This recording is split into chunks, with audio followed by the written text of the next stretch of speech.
কেৰেলাত মৃত্যু হোৱা ফজল উদ্দিনৰ মৃতদেহ আনিবলৈ টকা নাই পৰিয়ালৰ।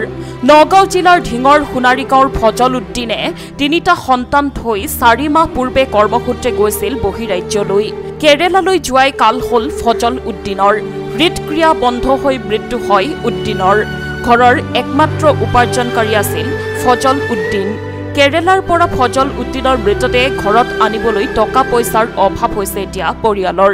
যদি কোনো সদাশয় ব্যক্তিয়ে সহায়ৰ হাত আগবঢ়ায় তেনেহলে হয়তো মৃতদেহ বাসগৃহলৈ আনিবলৈ সক্ষম হ'ব পৰিয়ালে। আপুনি যদি সহায় কৰিব বিচাৰে তেনেহলে ফোনপে 6004123116 নম্বৰ জৰিয়তে সহায় কৰিবলৈ কাটৰ আহ্বান জনাইছে পৰিয়ালৰ লোকে।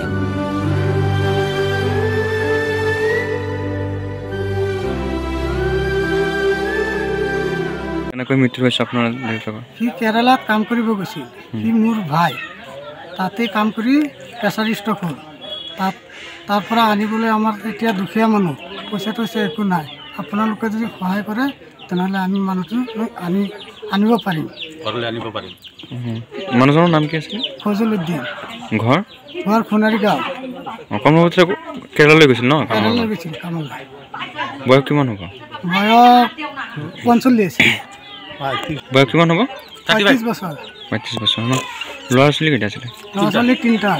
এতিয়া টকা পইচাৰ কাৰণে আনিব পৰা নাই? টকা পইচাৰ কাৰণে আনিব পৰা নাই। ৰাইজক কি আহ্বান জনাব? ৰাইজক এতিয়া আমি আহ্বান কৰিছোঁ, যদি স্কুলৰ নম্বৰ দিয়া আছে তেনেহ'লে যদি সহায় কৰে তেনেহ'লে পইচা 1 টকা 2 টকা দি পেলাই আমাক সহায় কৰি দিওঁ, তেনেহ'লে মানুহজনী আনিব পাৰোঁ আৰু।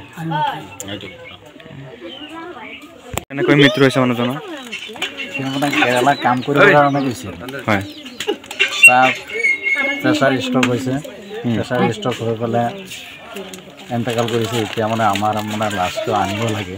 সেইকাৰণে ৰাইজৰ ওচৰত অনুৰোধ জনোৱা হৈছে যে কিছু সহায় কৰে যদি তেনেহ'লে ভাল হয়। একদম দুখীয়া আৰু সৰু সৰু ল'ৰা ছোৱালী, 3টা ল'ৰা ছোৱালী। আপোনালোকে দয়া কৰি কিছু সহায় কৰিব ৰাইজক। আমি নম্বৰ দিম, এই নম্বৰত যোগাযোগ কৰিলে আমি বস্তুটো পাম। মানুহজনৰ নাম? যিজন মানুহ মৃত্যু হৈছে তেওঁৰ নাম কি আছিল? ফজল উদ্দিন। ফজল উদ্দিন ন? মানুহজনৰ ঘৰ সোণাৰীগাঁও। ল'ৰা ছোৱালী কেইটা? ল'ৰা ছোৱালী 3টা। ঠিক আছে। ঢিঙৰ পৰা আবুল হুছেইনৰ ৰিপৰ্ট, সংবাদ লহৰ।